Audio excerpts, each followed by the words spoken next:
sou Juliana Soares Linha, eu sou médica e epidemiologista, eu trabalho na Columbia University, na Escola de Saúde Pública, e a gente faz bastante trabalho com a gripe. É um prazer estar aqui hoje. Então, hoje a gente vai falar de um assunto super interessante, que é seasonal influenza, e com foco no H3N2. Eu, na verdade, tenho um fascínio tremendo pela gripe e acho que é um tópico assim, super interessante de se estudar. Não é a minha área de pesquisa, não é a área que eu trabalho diariamente, minha área é HIV, eu gosto sempre de lembrar isso, então não estou tentando ser uma especialista que eu não sou, porque existem pessoas muito mais capacitadas para falar do tema, especialmente aqui nos Estados Unidos, que eles fazem um trabalho incrível de monitoramento das epidemias.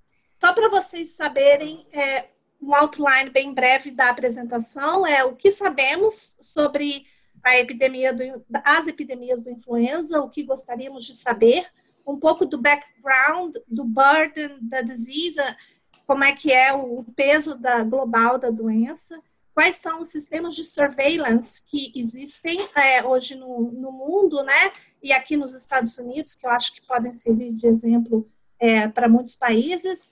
Falar um pouquinho o porquê da importância do H3N2 e também o que a gente pode fazer, aí os colegas vão comentar, o futuro, né? Como controlar a influenza.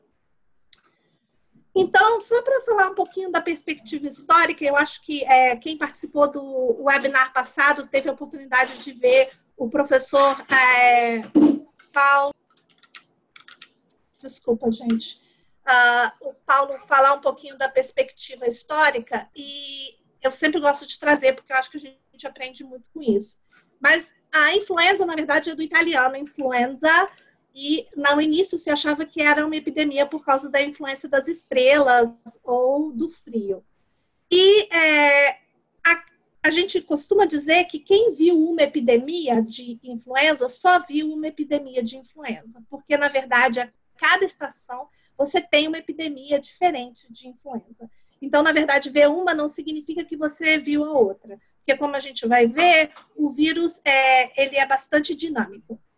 Então, nós temos uma grande epidemia de influenza, que foi uma pandemia que aconteceu em 1918, que foi a gripe espanhola, né? E que está completando agora 100 anos esse ano, e tem muitas, na verdade, atividades que vão acontecer nos Estados Unidos e no mundo para ver a questão da influenza. E tem a gripe de Hong Kong, que foi, na verdade, a primeira vez que o H3N2 ele entrou, né, na população humana. E foi uma pandemia e aconteceu há 50 anos atrás.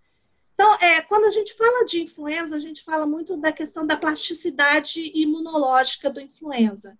Ou seja, o vírus ele está em constante evolução e ele tem, eu não vou entrar nos aspectos imunológicos, mesmo porque imuno não é a minha área, mas é uma área fascinante no sentido de que tem sempre muitos drifts, ou seja, uma evolução constante que acontece durante o ciclo de vida do influenza, né? Então, só para falar um pouco dos drifts e dos shifts, eu não sei se o Jaime ou a Roberta vão falar disso, mas eu acho que essa é uma questão crítica importante para se entender da influenza. A influenza, o vírus, ele está em constante mutação, enfim, por várias questões do vírus mesmo, particulares dele. Como vocês sabem, a influenza é um ortomixovírus, e ele tem RNA segments dentro dele. Então, ele está em constante mutação. E isso a gente espera e a gente antecipa. E é uma das coisas em questão de surveillance que a gente sempre está focado. Por quê? Porque toda essa questão vai informar a produção das vacinas. No entanto, o vírus, ele pode, o influenza A, pode fazer shifts. O que quer dizer isso? Ele pode, enfim, transicionar de uma espécie para outra, e dentro do organismo ele pode se misturar, vamos dizer assim, e criando um tipo novo, completamente novo, e que não é conhecido pela imunologia, por exemplo, do ser humano. E isso, na verdade, pode causar a pandemia. Na verdade, o que aconteceu em 2009 foi uma questão de shift. Só para falar um pouquinho, na verdade, a gente tem dois tipos de influenza, até meu computador entrar, tem dois tipos de influenza que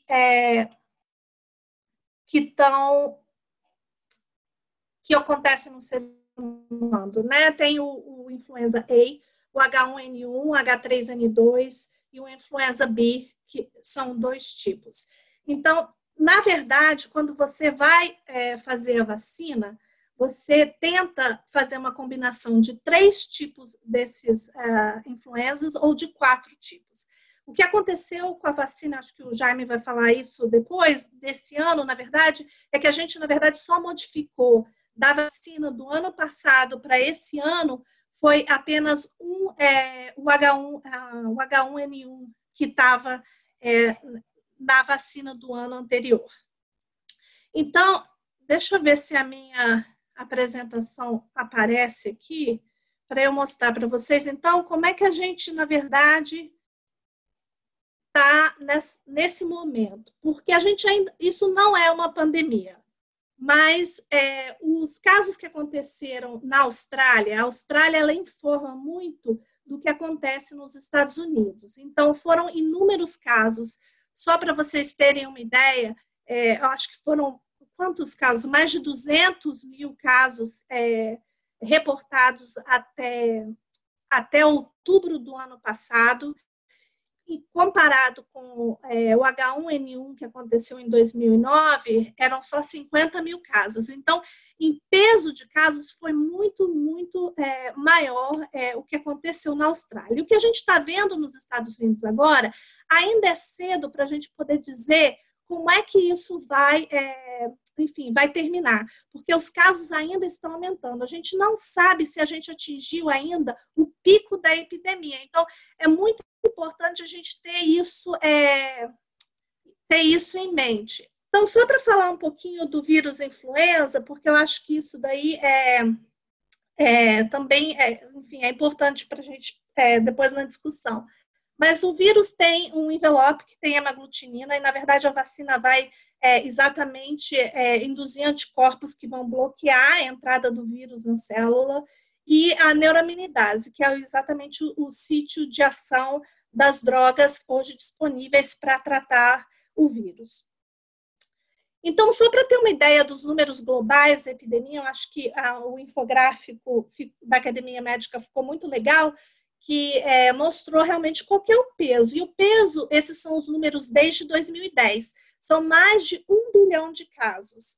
E com as mortes, vocês veem ali em 600, uma range, né? Até 646 mil. E isso principalmente em crianças e idosos. E as hospitalizações é um número tremendo. Então, quando a gente depois vai falar um pouco de vacina, acho que a gente tem que botar esses números na cabeça, porque isso, enfim, é importante para a gente fazer decisões, né? Decisões de saúde pública. Existem inúmeros sistemas de vigilância epidemiológica hoje para gripe, e assim é fantástico, fantástico, fantástico. Se você tem interesse na área, eu sugiro mesmo, eu vou mencionar alguns sites, essa apresentação tem vários links, mas assim, tem muita informação disponível, tem gente aqui da Escola de Saúde Pública mesmo, que passa muito tempo estudando isso, para prever como é que vai ser a epidemia de cada ano. Em Nova York, esse ano, por exemplo, nós conseguimos prever na ponta o que iria acontecer. E foi exatamente aqui a escola, que, na verdade, um trabalho aqui de um colega nosso, que fornece essas informações para a gente. Então, tem a vigilância do vírus, ou seja, qual que é o vírus que está circulando, quais são as características do vírus, e etc. e tal. Tem toda a questão geográfica, então, nos Estados Unidos, tem centros de surveillance, que são hospitais, enfim, profissionais de saúde que fornecem as informações, tanto a nível de hospital quanto a nível de ambulatório, e tem as questões também relacionadas à mortalidade. Quando a gente vê o gráfico da mortalidade um pouquinho, esse gráfico, os dados que entram através para formar esse gráfico, eles têm um lag, então a informação não está sempre super atualizada como nos outros casos, né? Mas vamos olhar então aqui só um pouquinho. Quando a gente olha isso aqui, isso aqui é dado dos Estados Unidos, do CDC, grande parte dessa apresentação, só para falar, eu peguei no site do CDC, que tem muita informação disponível, eles tiveram um webinar só de influenza em janeiro de 2018. Eu recomendo a todos assistirem, vale bastante a pena. E vocês vão ver aqui que em 2009 nós tivemos a pandemia do H1N1, que todos nós conhecemos, enfim, sabemos. Daí, vocês veem que o impacto em termos de hospitalizações e de casos de 2010, 2011, 2012 subiu um pouquinho, mas não foram tão significantes. O H3N2, na verdade, ele é o maior responsável pelos casos de hospitalização. Então, quando a gente olha para os dados, por exemplo, aqui você vê que é o H3 em vermelho, o influenza B em verde e o H1 em amarelo. Então, o H3, ele, na verdade, é o maior responsável pelos casos graves, pelas hospitalizações. Quando você chega em 2014, eu vou frisar bastante 2014, porque 2014 para 2015 foi uma epidemia ruim. Foram muitos casos diagnosticados, muitos casos graves e muitas mortes. E quando a gente vê aqui, o maior responsável da epidemia daquele ano foi o H3. Aqui, a gente, na verdade, ainda não tem o que está acontecendo agora de 2017 para 2018, mas você vê também que a predominância dos casos foi H3. Então, isso aqui é o Fluvio. O Fluvio tem todos os dados on real time do que está acontecendo. Esses dados são dessa semana, do que está acontecendo nos Estados Unidos agora. E como eu disse, influenza A, claro, é a maior parte. Tem alguns casos, óbvio, de influenza B, e aqui todos os testes que são positivos. Então, quando você chega aqui nos Estados Unidos e você vai, enfim, na emergência e com sintomas de gripe, normalmente você recebe o swab e aí se faz o PCR e tal para se confirmar qual é o tipo do vírus, e essa informação toda ela é disponibilizada para o CDC, que faz esse sistema de surveillance. Aqui, então, a gente vai já para os subtipos que estão circulando. Por isso que a gente sabe que o que está circulando agora, que está responsável por essa epidemia, é o H3N2, responsável pela maior parte dos casos. E aqui, quando a gente vê a sequência, isso é muito fascinante, porque eles vão sequenciar todos o tipo do vírus que está circulando. E isso, na verdade, é muito interessante, porque como é que acontece, então, para se fazer a vacina? Eles pegam todos os resultados desse trabalho que está sendo feito agora. E são 4 centros globais para se fazer a surveillance da influenza. Então, além do CDC aqui nos Estados Unidos, tem mais 3 outros centros que fazem toda essa coleta de informação.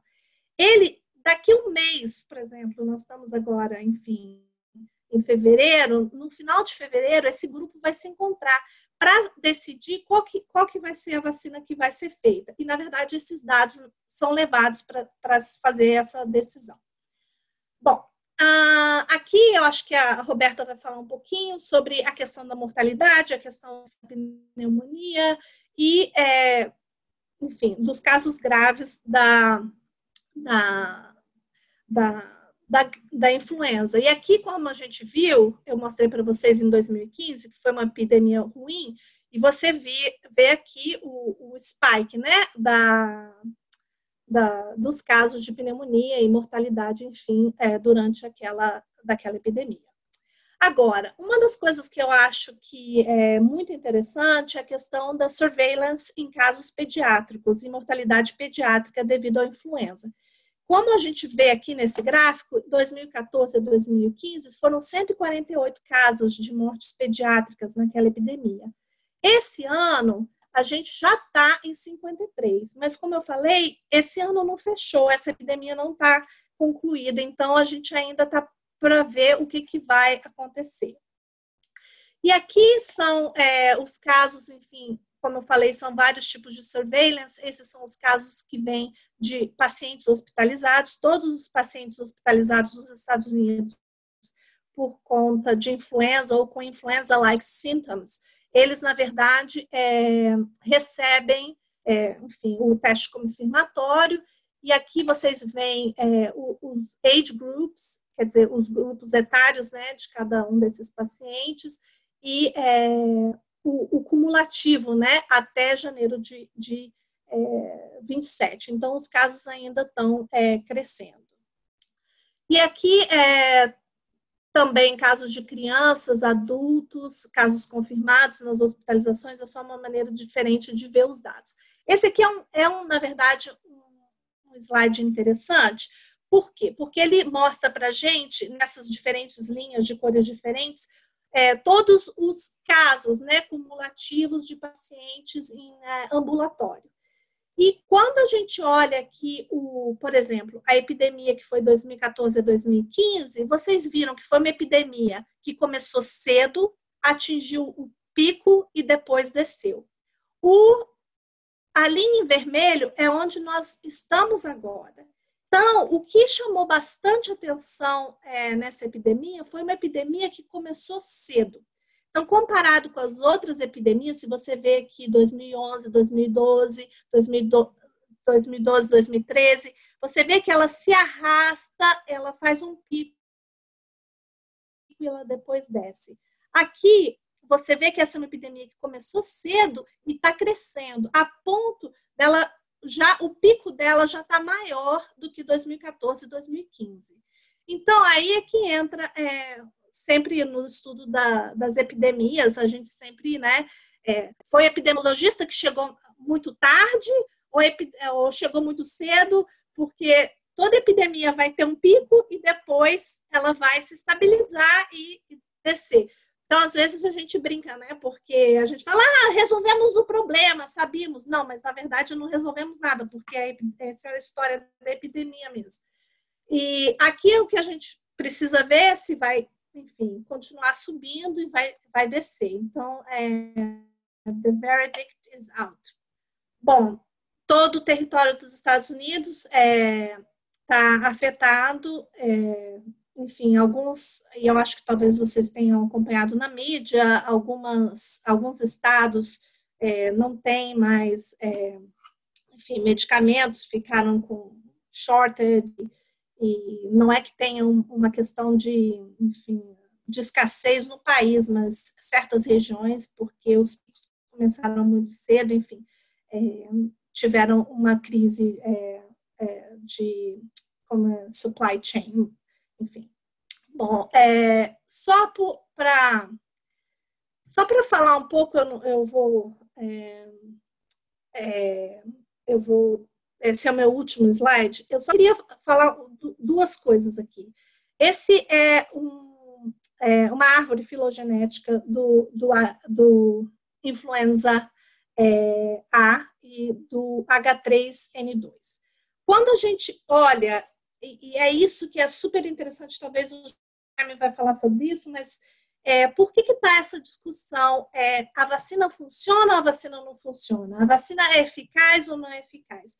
Acho que esse slide, e eu não vou entrar no detalhe, porque eu acho que o Jaime vai falar isso, mas esse slide, na verdade, ele explica por que dessa questão do H3N2 e por que talvez a vacina hoje ela não esteja, enfim, sendo tão efetiva como gostaríamos. E eu vou botar isso só com um parênteses, porque quando a gente olha para os números, e eu posso falar sobre isso mais tarde, tem um benefício muito grande de se fazer a vacina. Mas eu vou parar agora e vou deixar os colegas continuarem. Obrigada.